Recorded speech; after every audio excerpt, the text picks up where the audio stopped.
Hello folks, I wanted to do a silver video slash prepper video today. I want this to be more of a motivational video instead of a silver porn video, so to speak. And it's about living either meagerly or modestly today so we can live comfortable tomorrow. And I don't want people to take me literally because I talk a lot in metaphors. When I say living comfortable tomorrow, it's a metaphor for later days to come, okay? My wife and I, we live modestly. I drive a Subaru Outback and my credit score was through the roof. I could have got a Corvette.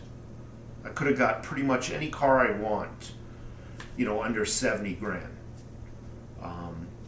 But I got a Subaru Outback because we're trying to live modestly within reasons. And that's basically the story that I wanted to talk about. Was before my dad passed away, as a child, he would try to talk to me and teach me. And one of the terms he would say is, many people do not have a pot to piss in. And I didn't know it at the time when he told me it at 8 years old or 10 years old. I didn't know what he meant until I became a young adult. And many of my friends did not have a pot to piss in. They would come over and borrow money for food, and then you walk over to their refrigerator, open it up, and there's $100 worth of beer in there, but they had no food. I learned really quickly, through many mistakes, that the propaganda that was fed to me of what is success was complete fabrication. It's a complete lie, only to make corporations richer. They utilize actors and movie stars, music artists to sell you a false reality of what success is. If you don't have the Versace purses and you don't drive the Mercedes and you don't have the multi-bedroom homes, you are a failure. And that is bred into many people today. And many people live in that false reality of a false feeling, a false comfort of what they believe success is. And they will go to any means to obtain that false success, even if that means going to a bank and getting a loan for everything they cannot afford to pay for. They will get the house and put down the very bare minimum to get into it. They will listen to that real estate agent. Oh, don't worry, you can afford it. The paperwork says so. They will go get the car loan. Oh, don't worry, you can afford this car. The paperwork says so. And they will go out and they would spend every dime they have on the best name brand clothing. They'll get the second mortgage on their house just to have that false illusion of what success is, so that when they walk out that front door, people around them say, there's success. But when they come home and they open up the bills, I guarantee you, they're learning slowly, just as I did, what success is not. And trust me, I've made some of those exact mistakes I've mentioned. So what are we doing? What are we here for? I'm talking about prepping. And there's many disciplines of prepping. And I think prepping, when you're a prepper, you just don't do one thing to be a prepper. You do a few disciplines, a few facets of prepping. I got some silver here on the table. But let me talk about other wealth. Your 6-month food supply. Isn't that money? Wasn't that hard work? that you did, you slaved away 80 hours for a 2-week period, and all that money on the shelves. That's money, that's wealth.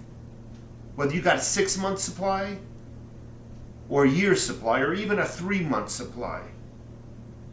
That's wealth sitting on your food shelves, purchased at yesterday's prices, metaphorically speaking. Because it's there, you don't have to buy it at tomorrow's prices. So there's some wealth right there.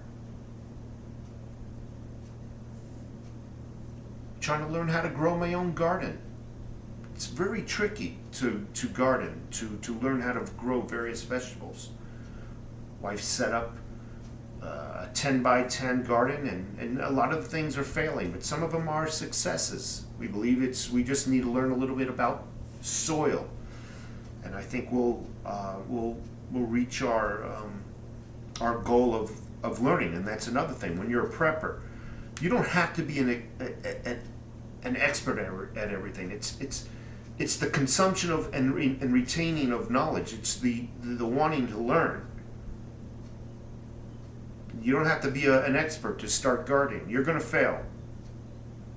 Many people are starting to learn outdoor survival skills in the event that they have to leave their home for whatever reason or not. And obviously, the savings and the retainment of your hard work, wealth, whether that be silver or gold, and maybe a little bit of cash put aside as well. Here we have about 25% of my total stack. I keep about this much down here with me in Tucson in the event of an emergency, and I keep the other 75% hidden up in the White Mountains where my main home is. To me, all of those disciplines, the food, the outdoor survival skills, the water filtration systems, the gardening, the learning how to grow vegetables, the storage of silver and gold, it's all one nice package of being a prepper, being prepared, living modestly today so we can live comfortably tomorrow.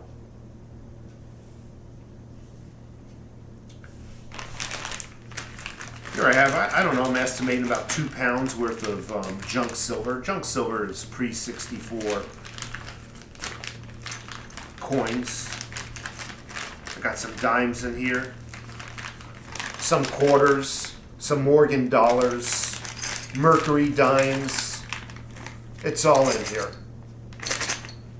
You got some of those, do not throw away. If you got a milk jug, I'll go into somebody's home because I also repair computers on the side. And that's another thing I wanted to talk about. Being a prepper is also learning different skills and learning how to make money off of those skill sets. So I go into people's homes and I'll see milk jugs or water jugs filled with coins. I don't say nothing.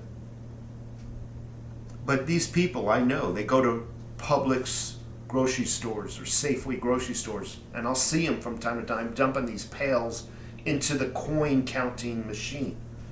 Probably never gone through them to see if there's any silver in them.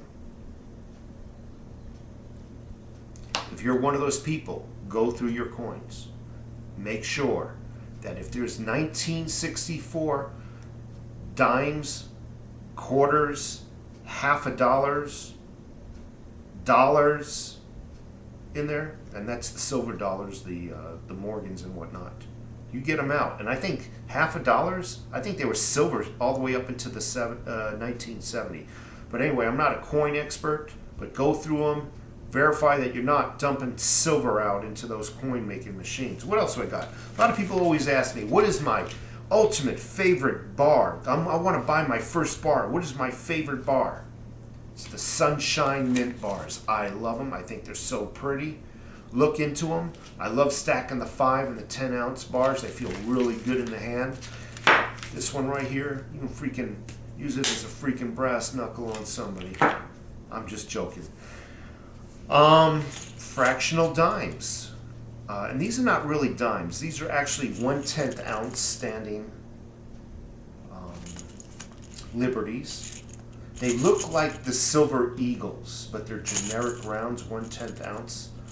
I like collecting the 10th ounce coins also because, let's say shit does hit the fan and you need to go and buy something from somebody. And it's not a large something, maybe it might be a meal or two.